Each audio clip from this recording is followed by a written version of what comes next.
Bonjour les enfants. Aujourd'hui je vais vous raconter une histoire ancienne du joueur de flûte, qui se passe dans une ville appelée Hamelin. C'est une histoire qui fait un peu peur, mais qui nous apprend aussi une leçon importante. Vous êtes prêts? Alors écoutez bien. Il y a très longtemps, la ville de Hamelin était une ville prospère et joyeuse, où les gens vivaient en paix et en harmonie. Ils avaient de belles maisons, de beaux vêtements, de bons repas et de nombreux divertissements. Ils étaient fiers de leur ville et de leur maire, qui était un homme sage et généreux. Mais un jour, un malheur s'abattit sur la ville. Des milliers de rats sortirent des égouts et envahirent la ville.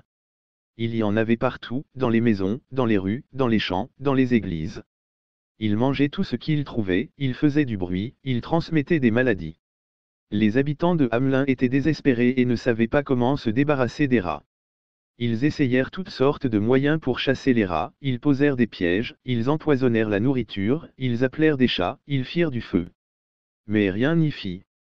Les rats étaient trop nombreux et trop malins. Ils échappaient à tous les pièges et continuaient à infester la ville.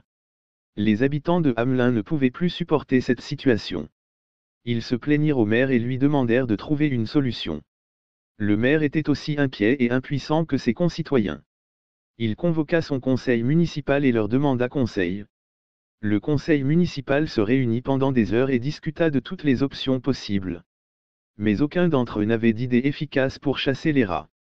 Ils étaient sur le point d'abandonner quand un homme étrange frappa à la porte de la mairie. Il portait un manteau bariolé de toutes les couleurs et il avait une flûte à la main. Il avait l'air d'un vagabond ou d'un saltimbanque.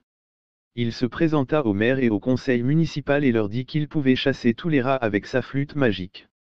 Il demanda une récompense en échange de son service.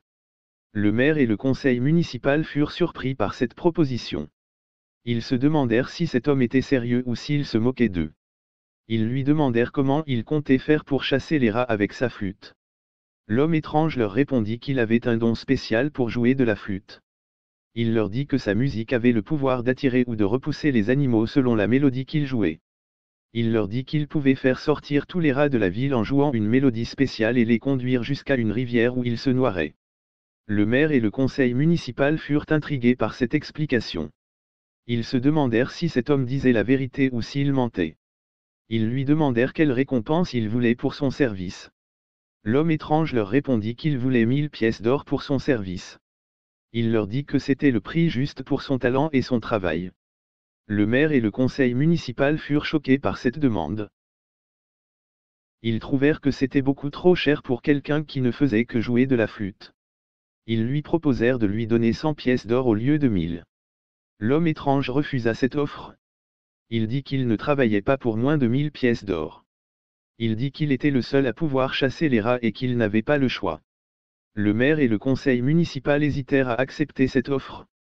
Ils pensèrent que cet homme était un escroc qui voulait profiter de leur détresse. Mais ils pensèrent aussi qu'il n'avait rien à perdre à essayer sa méthode. Ils se dirent qu'ils pourraient toujours refuser de le payer s'il ne réussissait pas à chasser les rats. Ils acceptèrent donc l'offre de l'homme étrange et lui promirent de lui donner 1000 pièces d'or s'il chassait tous les rats. L'homme étrange leur dit qu'il allait commencer son travail tout de suite. Il sortit de la mairie et se mit à jouer de sa flûte dans les rues de Hamelin. Aussitôt, tous les rats sortirent de leur cachette et se mirent à le suivre comme hypnotisés par sa musique. Ils sortirent des maisons, des rues, des champs, des églises. Ils formèrent une longue procession derrière l'homme étrange, qui les conduisit hors de la ville, jusqu'à une rivière. Il continua à jouer de sa flûte et tous les rats se jetèrent dans l'eau et se noyèrent. Il n'en resta pas un seul dans la ville. Les habitants de Hamelin furent soulagés et heureux de voir que les rats avaient disparu. Ils remercièrent le ciel et se félicitèrent d'avoir fait appel à l'homme étrange. Ils firent la fête et oublièrent vite leurs promesses. Quand l'homme étrange revint pour réclamer sa récompense, le maire refusa de la lui donner. Il dit qu'il n'avait pas besoin de payer quelqu'un qui ne faisait que jouer de la flûte. Il dit qu'il n'avait pas de preuve que c'était lui qui avait chassé les rats. Il dit qu'il avait peut-être fait un pacte avec le diable pour faire disparaître les rats. Il lui offrit seulement 50 pièces d'argent et lui dit de s'en aller. L'homme étrange fut très en colère et il jura de se venger. Il dit au maire qu'il allait regretter son ingratitude et son avarice. Il dit qu'il allait lui prendre ce qu'il avait de plus cher. Il sortit de la mairie en maudissant le maire et les habitants de Hamelin. Il attendit le lendemain, quand tous les adultes étaient à l'église pour prier. Il sortit sa flûte et se mit à jouer une autre mélodie dans les rues de Hamelin. Cette fois, ce ne furent pas les rats qui le suivirent, mais les enfants. Tous les enfants sortirent de leur maison et se mirent à le suivre comme ensorcelés par sa musique. Ils étaient plus de 100, garçons et filles, grands et petits.